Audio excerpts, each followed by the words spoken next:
মরক্কোর প্রতিশোধ নেওয়া হলো না। আরো একবার বিশ্বকাপে মরক্কো ফ্রান্সের কাছে গেল, বিশ্বকাপে যে ব্যবধানে হেরেছিল ঠিক একই ব্যবধানে হারের একটা পুনরাবৃত্তি হলো, এবং আরো একবার সবাই দেখলো কিলিয়ান এমবাপ্পের আরো একটা গোল, এবং লিওনেল মেসির সমান বিশ্বকাপে 8 গোল এখন কিলিয়ান এমবাপ্পের। আপনাদের সবাইকে আমন্ত্রণ জানাচ্ছি কোয়ার্টার ফাইনাল শেষ হওয়ার পর BRAC bank presence world cup round আপে।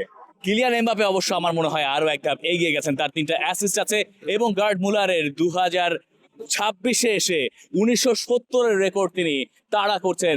এক বিশ্বকাপে গোল এবং অ্যাসিস্টের এইরকম রেকর্ড বা গোল অ্যাসিস্ট মিলিয়ে 10 ছাড়িয়ে যাওয়া কিলিয়ান এমবাপ্পেই প্রথম ফুটবলার। অবিশ্বাস্য এমবাপ্পে, অবিশ্বাস্য ফ্রান্স, দুর্দান্ত ফ্রান্স, তার সামনে মরক্কো অসহায়। এইরকম একটা ম্যাচের পর মরক্কো বলতেই পারে যে বারবার কেন ভাই ফ্রান্স, আমরা কোয়ার্টার ফাইনালে অন্য যে কোনো দলকে পেলে হয়তো লড়াইটা জমাতে পারতাম, কিন্তু মরক্কো আসলে এই ম্যাচে লড়াই জমানোর সুযোগই পায় নাই।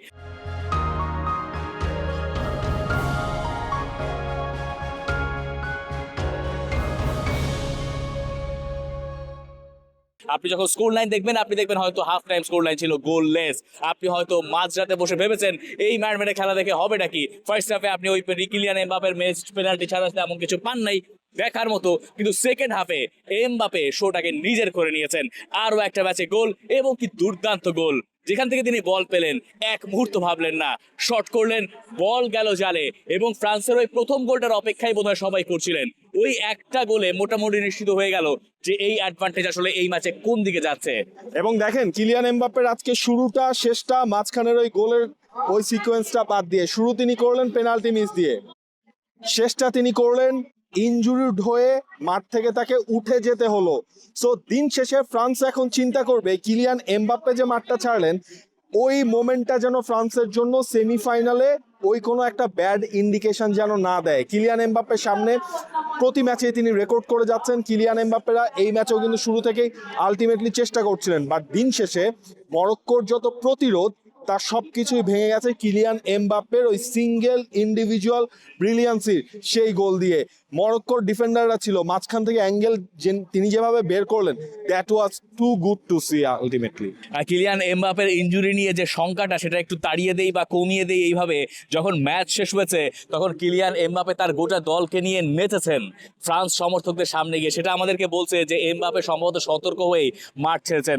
কিলিয়ান এমবাপ্পে না থাকলে ফ্রান্সের এরপরে কি হবে সেটা নিয়ে আমরা পরে আলোচনা করতে পারবো, তবে আপাতত মনে হচ্ছে সতর্কতা অবলম্বন করার জন্যই 2-0 গোলে এগিয়ে যাবার পরে কিলিয়ান এমবাপ্পে মাঠ ছেড়েছেন দিদিয়ের দেশোর সঙ্গে কথাবার্তা বলে বা ওই ইনজুরির ব্যাপারটা মাথায় রেখে। কিলিয়ান এমবাপ্পে শুধুমাত্র যে প্রথম গোল করেই তিনি এই ম্যাচে ক্ষান্ত দেখেছেন ব্যাপারটা মোটেই তা নয়। দ্বিতীয় গোলটা করেছেন উসমান দেমবেলে, তাতেও কিলিয়ান এমবাপ্পের একটা বড় অবদান আছে। মানে উসমান দেমবেলে বক্সের বাইরে থেকে গোল করেছেন ঠিকই, কিন্তু ওই গোলটার রিপ্লে আপনি আরো একবার দেখে নিতে পারেন। কিলিয়ান এমবাপ্পে যখন দেখেছেন উসমান দেমবেলের পায়ে বল, তখন এমবাপ্পে উল্টো দিকে যাত্রা শুরু করেছেন এবং ওদিক দিয়ে গিয়ে দুজন ডিফেন্ডারকে তিনি অ্যাট্রাক্ট করে অন্যদিকে ছিটকে ফেলেছেন, যে কারণে উসমান দেমবেলের সামনে স্পেস তৈরি হয়েছিল। এবং উসমান দেমবেলে তিনি রাইট ফুটে না লেফট ফুটে শুট নেবেন, শট করবেন, সেটা নিয়ে হয়তো কনফিউজ ছিলেন ইয়াসিন বোনো। এরপরে শটটা এলো, ইয়াসিন বোনোর হাত ছুঁয়েছিল বলটা, কিন্তু ওই শটের পাওয়ারের সঙ্গে শেষ পর্যন্ত বোনো আর পেরে ওঠেন নাই। বোনো কিছুটা হতাশ হবেন কিলিয়ান এমবাপ্পের প্রথম হাফে পেনাল্টি ঠেকিয়ে দেওয়ার পরে। যদি তিনি এই শটটা ঠেকাতে পারতেন অন্তপক্ষে দেমবেলের, এমবাপ্পেটা ঠেকানো সম্ভব নয়, দ্যাট ইজ বিয়ন্ড কোয়েশ্চেন, সেটা আলাদা হিসাব, কিন্তু এই গোলটা ঠেকাতে পারলে হয়তো মরক্কো শেষ পর্যন্ত ম্যাচে টিকে থাকলেও থাকতে পারতো। দেখেন এই জায়গায় আসলে মরক্কো যতটুকু যে আশা ছিল তা ছিল ইয়াসিন বোনোকে নিয়েই। ইয়াসিন বোনো পেনাল্টি সেভ করলেন, ওয়ার্ল্ড কাপে রেকর্ড করলেন। ওয়ার্ল্ড কাপে কখনো কোনো গোলকিপারের 4টা পেনাল্টি আটকে দেওয়ার কিন্তু রেকর্ড নাই, যেটা তিনি গেলবার করেছিলেন। এইবার সামারভিলের পেনাল্টি আটকালেন, আজকে কিলিয়ান এমবাপ্পের পেনাল্টি আটকালেন, এবং ম্যাচের শুরুটা যখন উপামেকানোর সেই হেডারটাও তিনি আটকে দিয়েছিলেন। মরক্কোকে যতক্ষণ ম্যাচে রাখার সেইটা কিন্তু এই ইয়াসিন বোনোই আলটিমেটলি রাখলেন। এবং এই জায়গায় দেখেন আপনি যত যাই করেন, ফ্রান্সের এই টিমটাকে আপনি কিভাবে আটকাবেন এইটা কোনো দলের পক্ষে এবার নর্মাল ডেইজে হয়তো সম্ভব না, যদি আসলে ফ্রান্স খুবই বাজে ফুটবলটা না খেলে। ফ্রান্সের গোল হলো কয়টা? 16টা। সেই 16 গোলের মধ্যে অর্ধেক করেছেন কিলিয়ান এমবাপ্পে। এবারের বিশ্বকাপে আপনি কিলিয়ান এমবাপ্পের 8 গোলের সাথে দেমবেলের 5 গোল পাচ্ছেন। এইটা কিন্তু একটা বড়, মানে ফ্রান্সের যে এগিয়ে যাওয়া সেটার হচ্ছে একটা বড় জিনিস কিন্তু কাজ করছে।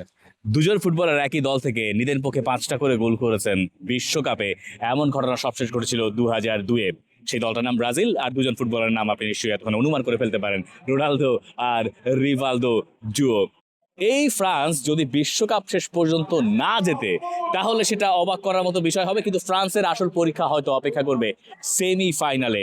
ফাইনালও পরীক্ষা নিশ্চয়ই, কিন্তু সেমিফাইনালে যখন ফ্রান্স উঠে গেছে তখন তাদের দুশ্চিন্তা সেমিফাইনাল নিয়েই আপাতত হয়তো থাকবে। কিন্তু ফ্রান্স এই ম্যাচটায় উতরে গেল কি করে, সেটা নিয়ে আমার মনে হয় একটু পর্যালোচনা করার প্রয়োজন আছে।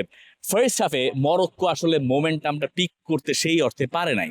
মানে মরক্কো হয়তো দুইটা ওকেশনে ভেবেছিল যে আজকে তাদের দিন, তারা কপাল গুনে বেঁচে গেছে।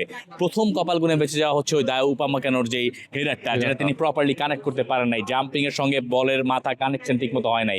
এরপরে যখন কিলিয়ান এমবাপে নিজেই পেনাল্টিটা আদায় করলেন, যে পেনাল্টিটা তিনি আদায় করেছিলেন নুসাইল মাজরাউই যখন তাকে ফাউল করেছেন, মাজরাউইর ওই ফাউলটার পরে রেফারি বললেন যে penalty kick. Argentine referee of course, যাকে নিয়ে এত বেশি কথা, এবং এই ম্যাচের আগ পর্যন্ত রেকর্ডটা এমন ছিল যে মরক্কো কখনো কোনো ম্যাচ হারে নাই যখন কোনো আর্জেন্টাইন রেফারি সেই ম্যাচ অফিসিয়েট করেছেন। এই রেকর্ডটাও এখন উল্টে গেছে, ফ্রান্স সেটাকেও পাল্টে দিয়েছে।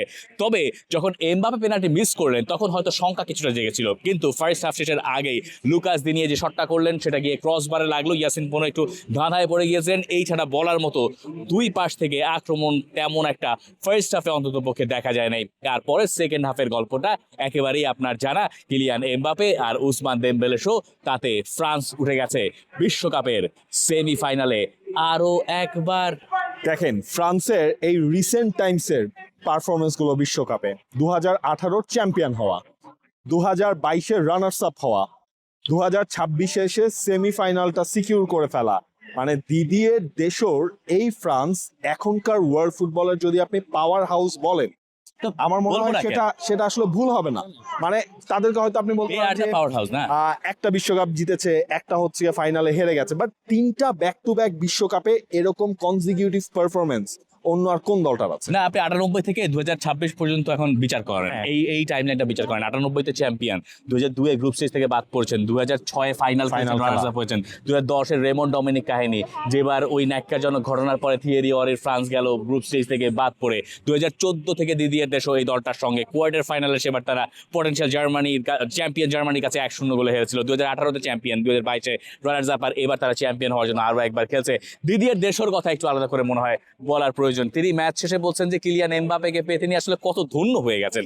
মানে ফ্রেঞ্চ ক্যাপ্টেন ছিলেন একসময়, 98 বিশ্বকাপ জয়ী ক্যাপ্টেন তিনি, এবং এটা তার শেষ বিশ্বকাপ ফ্রান্সের কোচ হিসেবে।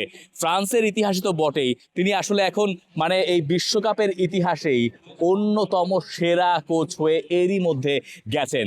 দিদিয়ের দেশও as a captain, as a coach নতুন নতুন ইতিহাস লিখছেন। একই সঙ্গে ইতিহাস তিনি লিখছেন আসলে কিলিয়ান এমবাপেকে নিয়ে। For more updates, subscribe to our YouTube channel and click on the bell icon. Follow us on Facebook and Instagram. Download T-Sports app to enjoy exciting games and highlights. Visit tsports.com.